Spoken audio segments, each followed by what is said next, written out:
اللہ کی آخری کتاب قرآن ہے جو نبی آخر الزمان صلی اللہ علیہ وسلم پر نازل ہوئی. یہ کتاب ہدایت ہے جو بھی نذیر ہے و بھی مثال ہے. یہ کتاب عظیم خود اپنی الفاظ میں اور قرآن بھی ہے، قرآن مجید بھی، قرآن حکیم بھی ہے، قرآن مبین بھی، الکتاب بھی ہے، کتاب مبین بھی، کتاب عزیز بھی ہے، کتاب حکیم بھی، الفرقان بھی ہے اور الذکر بھی. ایسی بلند پایا کتاب جس کی بوجھ اٹھانے کی پہاڑوں میں بھی سخت نہیں.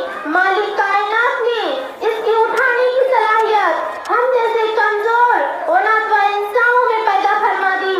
اس فضل الہی پر قربان اسم کریمی خداوندی کی نثار. قرآن کتاب ہدایت ہے، اس سے رہنمائی حاصل کرنے والا ہدایت ضرور پاتا ہے. قرآن حجت و برہمان ہے، اس سے حقائق کا پردہ ضرور کھلے گا.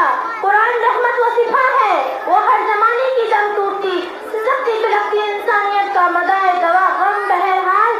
ہر زمانے کے مریضان روح کا علاج اسی سے ممکن ہے. اس کے ہم پلے اور ہم پایا کوئی آسمانی کتاب بھی نہیں. غیر آسمانی کتابوں کا تذکرہ یہی کیا.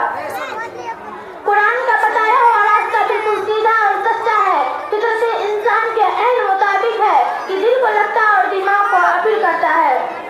یا ایھا الناس قد جاءتکم موعظۃ من ربکم وشفاء لما فی الصدور.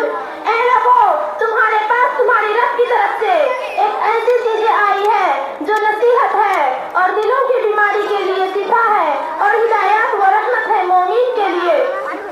دوسری جگہ ارشاد ہوتا ہے ان ھذا القرآن یہدی للتی ہی اقوم ویبشر المؤمنین الذین یعلمون الصالحات ان لهم اجرا کبیرا. بے شک یہ قرآن ایسے طریقے کی ہدایت کرتا ہے جو بالکل سیدھا اور سچا ہو، اور ایمان والوں کو جو نیک عمل کرتے ہیں خوشخبری دیتا ہے کہ انہیں بہت بڑا اجر ملے گا. قرآن کے بتائے ہوئے راستے پر جو چلا عزت والا بنا، نیک نام ہوا، کتاب الہی کی پابندی اور اس کے ہدایات پر عمل انسان کو دنیا و